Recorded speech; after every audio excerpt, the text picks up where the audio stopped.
Hi guys, so there's a lot of stuff that's going to be happening in 2015.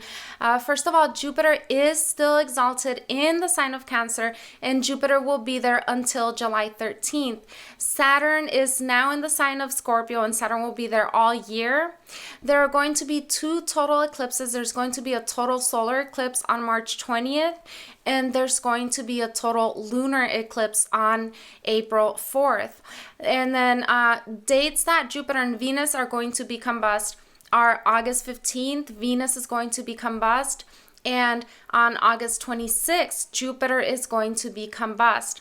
And these are dates that I want you guys to keep in mind. And then there's going to be a beautiful conjunction between Jupiter and Venus on July 1st. So that's going to be a good time to do something that is beneficial, that's happy, that's auspicious, that's enjoyable, etc. And then finally, Mercury is going to be retrograde 3 times. Mercury is going to be retrograde January 21st until February 1st, May 18th until June 11th, and September 17th until October 9th. Okay, let's talk about the eclipses really quick. The eclipses happen when the nodes of the moon, the north node and the south node, which in Vedic astrology are termed Rahu and Ketu, they cause a shadow on the sun or the moon.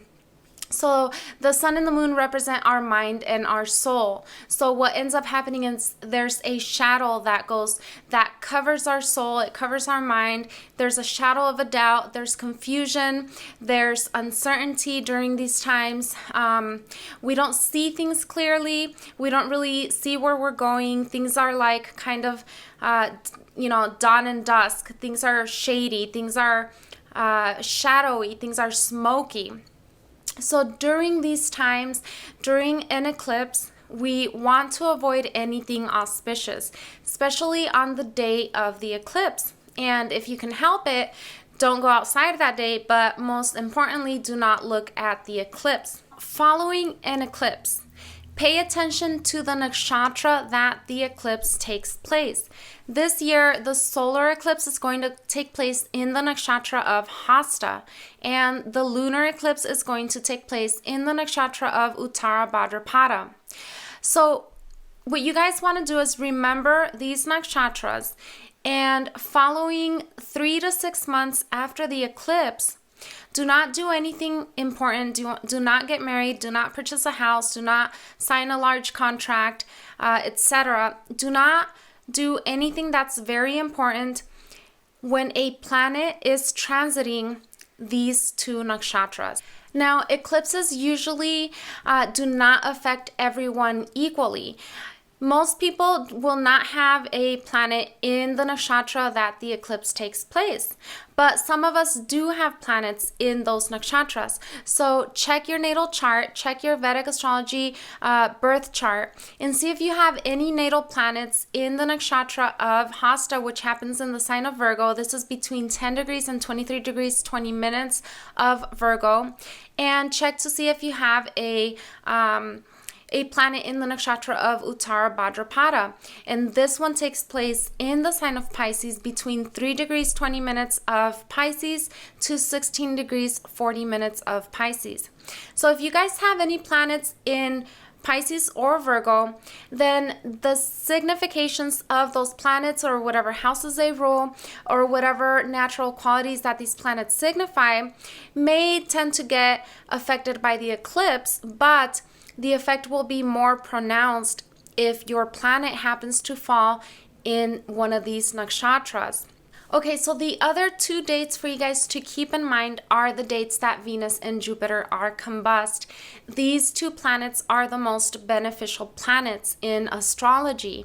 And so when these 2 planets happen to be combust, you guys also want to avoid doing anything auspicious.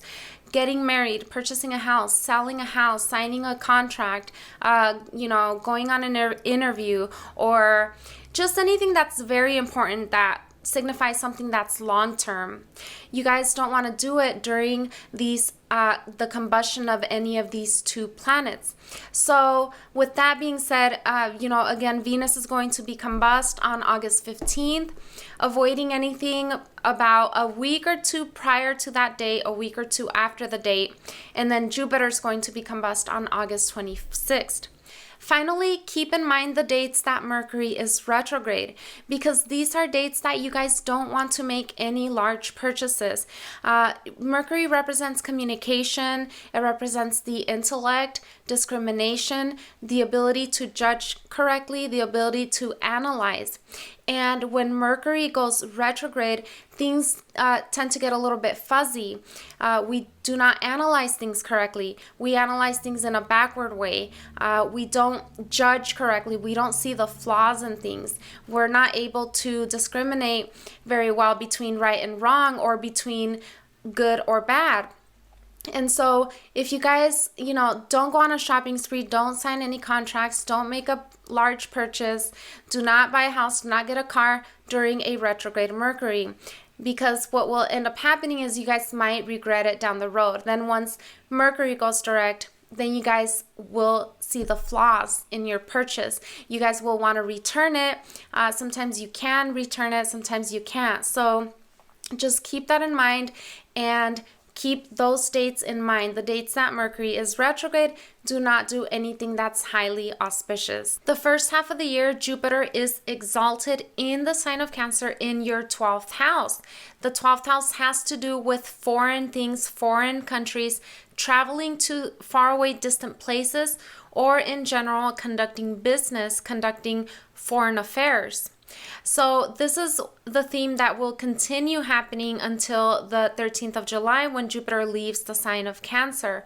There may be a lot of foreign activities happening, visiting foreign countries, but that's only one indication. The 12th house also has to do with isolation and seclusion, because it's the house of spirituality. So many of you may suddenly have found yourself, as of the summertime of 2014 and continuing for the rest of the half of this year, may have found yourself becoming more isolated and more introspective, looking deeper into your own inner selves, meditating as well, or practicing yoga techniques, etc.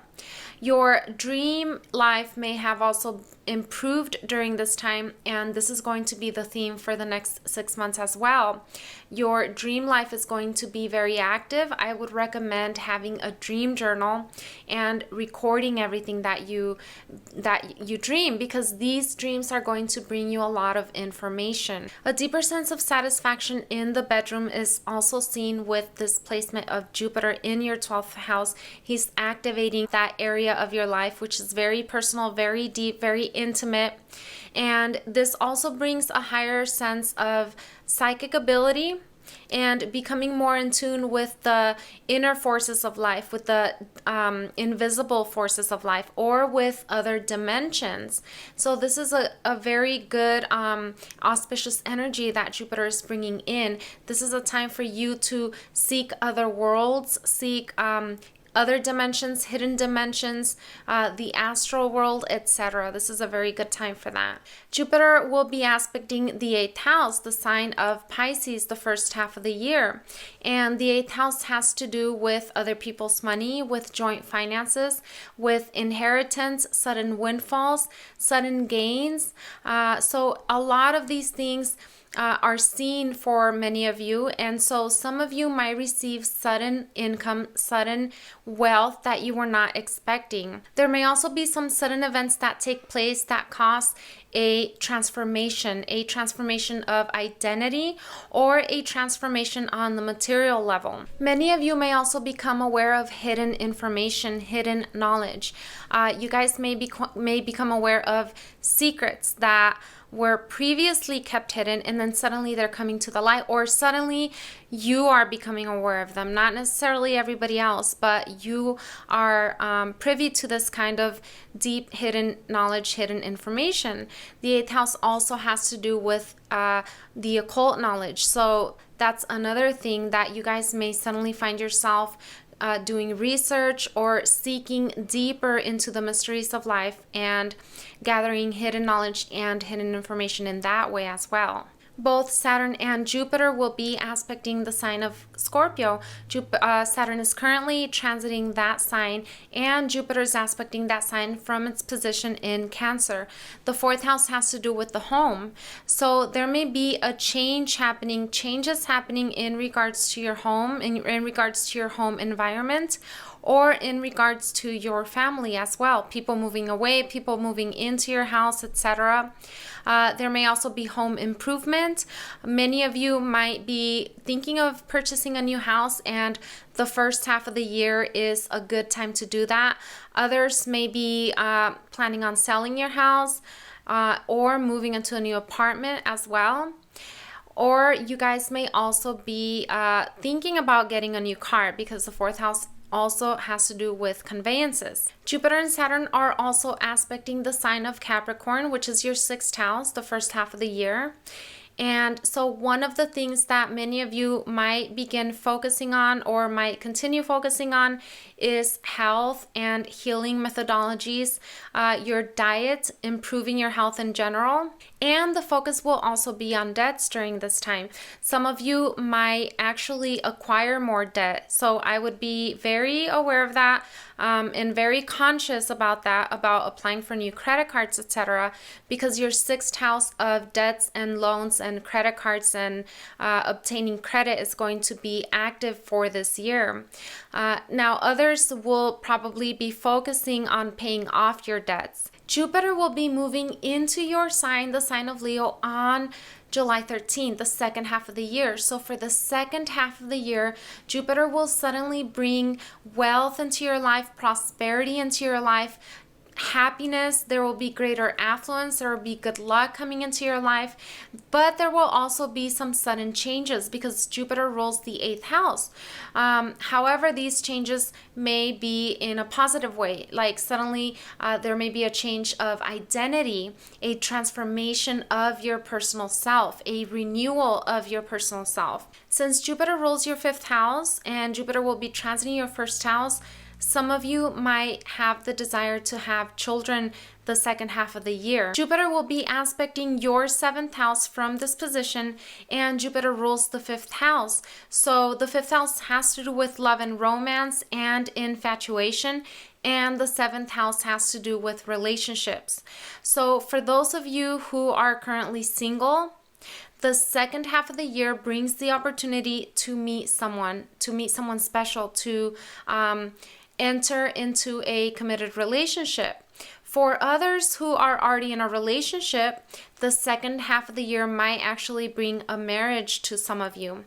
And for those of you who are already married, this is a very good time to enjoy your partnership, to enjoy your marriage, to enjoy your love, and to do fun and creative things together. Finally, Jupiter is going to be aspecting your ninth house, and this is a sign of Aries. So for many of you, Jupiter is going to bring the opportunity to travel during the second half of the year. Well, guys, thank you so much for watching. Stay tuned for additional forecasts, and don't forget to subscribe.